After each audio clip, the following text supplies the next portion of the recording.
Dans la première partie de cette vidéo, nous avons exploré comment l'astronomie s'intègre dans l'intrigue épique de Saint Seiya et comment la traduction française a parfois obscurci la distinction entre astronomie et astrologie.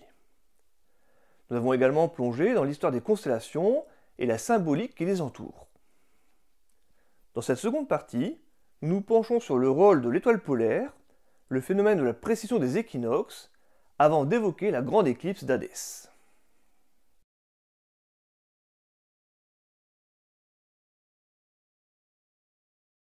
Anticipant une nouvelle guerre sainte contre Hadès, le grand Pope se rend au mont Staril pour observer la position de l'étoile polaire. Là, il prononce un discours énigmatique. L'étoile polaire, dit-il, censée être immobile, bouge. Normalement, sa position est décalée d'1 degré par rapport au pôle Nord, mais cet angle se réduit progressivement à 0. Lorsque cet angle atteindra 0, le sceau d'Athéna tombera et les forces du mal referont leur apparition. Pour un astronome, la référence du grand Pope au déplacement de l'étoile polaire évoque immédiatement le phénomène de la précession des équinoxes. Ce phénomène astronomique complexe décrit le lent mouvement de l'axe de rotation de la Terre. Imaginez la Terre comme une toupie, alors qu'elle tourne sur elle-même, son axe de rotation, reliant le pôle Nord et le pôle Sud, oscille lentement, telle une toupie qui perd de la vitesse. Ce mouvement est principalement causé par 2 facteurs. La forme de la Terre tout d'abord, car notre planète n'est pas parfaitement sphérique, mais légèrement aplatie au pôle, ce qui lui donne une forme d'ellipsoïde. Cette particularité, combinée à l'attraction gravitationnelle exercée par le Soleil et la Lune, crée un couple de forces qui fait osciller l'axe de rotation de la Terre. Les conséquences de ce mouvement sont variées. Tout d'abord, elle cause effectivement le déplacement du pôle Nord céleste par rapport à l'étoile polaire. L'étoile polaire, actuellement presque alignée avec l'axe de rotation de la Terre, s'éloignera de cette position au fil des siècles, et une autre étoile finira par la remplacer dans cette position. La précession entraîne également une modification des dates des saisons. Bien que l'inclinaison de l'axe de la Terre reste stable, la direction vers laquelle il pointe change lentement, provoquant un léger décalage des dates des solstices et des équinoxes, d'où le nom de précession des équinoxes. Enfin, cela entraîne également un décalage des signes astrologiques par rapport aux constellations zodiacales. La précession entraîne un glissement des signes astrologiques devant les constellations, de sorte qu'ils ne correspondent plus aux mêmes périodes de l'année qu'à l'époque de leur définition. Un cycle complet de la précession dure environ 26 000 ans, signifiant qu'il faut attendre tout ce temps pour que l'axe de rotation de la Terre retrouve exactement la même orientation par rapport aux étoiles. Actuellement, l'étoile que nous considérons comme polaire est légèrement décalée du pôle Nord céleste d'environ 40 minutes d'arc. Cet écart continuera de diminuer jusqu'en 2102, où il atteindra alors 27 minutes d'arc, moment où la fameuse étoile semblera parfaitement polaire à l'œil nu. Cependant, après cette date, l'écart augmentera à nouveau au fil des siècles. Le grand Pope affirme qu'une guerre sainte éclate tous les 230 ans lorsque l'étoile polaire se réaligne avec le pôle céleste. On le voit, c'est un intervalle qui semble bien trop court.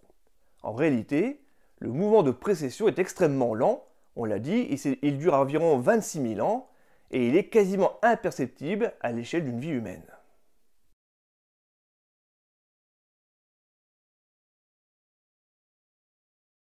Lorsque nos héros affrontent le dieu des enfers, Hadès déclenche la grande éclipse, dans le but de plonger la Terre dans une obscurité éternelle. En alignant la Lune et les planètes, il prévoit de priver la Terre des rayons du Soleil, symbolisant ainsi l'avènement de son règne tyrannique. La grande éclipse débute lorsque Hadès, usant de son immense pouvoir, aligne donc la Lune de manière à bloquer totalement la lumière solaire, plongeant la Terre dans une obscurité totale.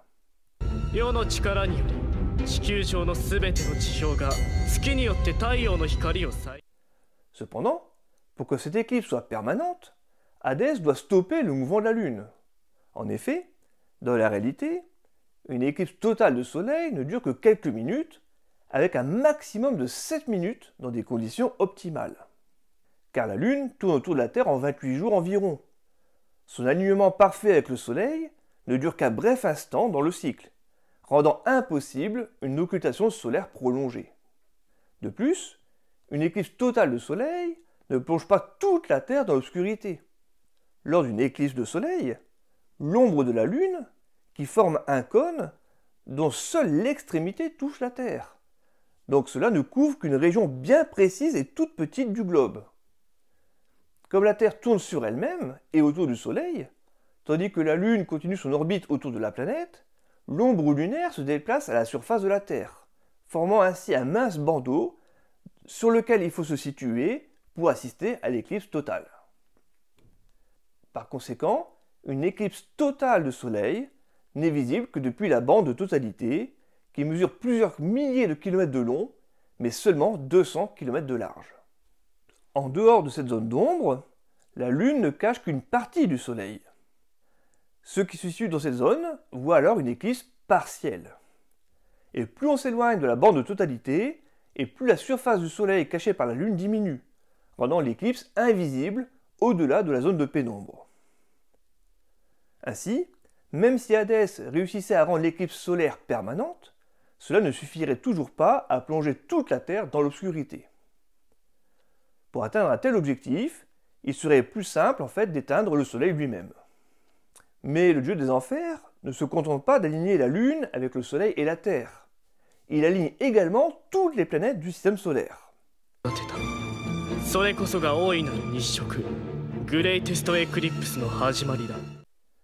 Alors si cet événement est spectaculaire, on peut toutefois se demander quelle est son utilité, hormis démontrer la toute-puissance divine.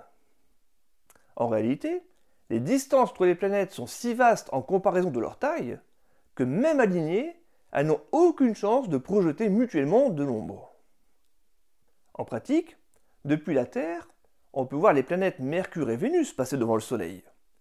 Ces occasions sont plutôt rares, 13 fois par siècle pour Mercure et 2 passages tous les 120 ans pour Vénus, le prochain étant prévu pour 2117. Si le phénomène n'est pas aussi spectaculaire qu'une éclipse de soleil, il est tout de même intéressant à observer pour prendre conscience de la petite taille des planètes face à notre étoile. Mais Hadès pourrait-il déclencher une catastrophe avec cet alignement planétaire? Voyons ce qu'en dit l'astronomie. Selon la loi de Newton, la gravitation est proportionnelle à la masse. Ainsi, plus un objet est massif, plus sa gravité est forte. Mais cette force diminue rapidement avec le carré de la distance.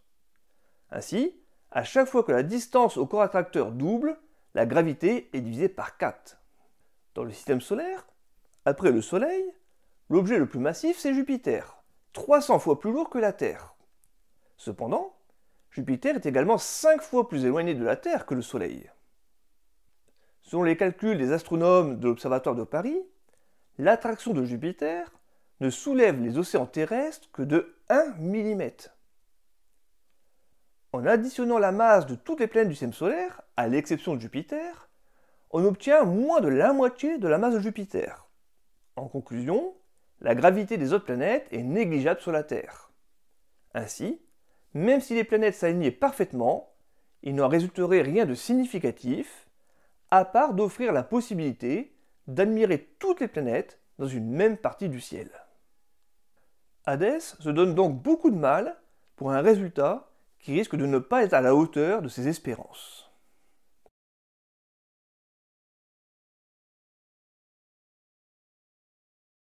L'univers de Saint Seiya nous entraîne bien au-delà de la simple aventure héroïque. À travers des allusions aux phénomènes astronomiques et des interprétations mystiques de l'astronomie, le manga mêle réalité scientifique et mythologie pour créer une atmosphère à la fois épique et fascinante. Bien que la science soit parfois distordue pour servir à la narration, ces références à l'astronomie, comme les constellations, l'étoile polaire, les éclipses, ajoutent une profondeur unique et stimulent l'imaginaire des lecteurs, dont le mien en premier. En fin de compte, Saint Seiya nous rappelle que l'astronomie, tout en étant une science rigoureuse, a toujours été une source d'inspiration pour rêver, imaginer et tisser des récits. Cette fascination pour les étoiles, partagée par les personnages et le public, témoigne de notre curiosité humaine pour les mystères du cosmos. Alors, même si l'auteur prend quelques libertés avec la science dans cette histoire, n'oublions pas que chaque étoile, chaque constellation a le pouvoir d'éveiller notre imaginaire. Merci à vous tous d'avoir suivi cette analyse. Si cette vidéo vous a plu, n'hésitez pas à vous abonner à la chaîne, à mettre un pouce bleu. N'hésitez pas à partager vos impressions et votre propre analyse dans les commentaires. Je vous dis à bientôt pour un nouveau voyage entre mythes et science. Salut!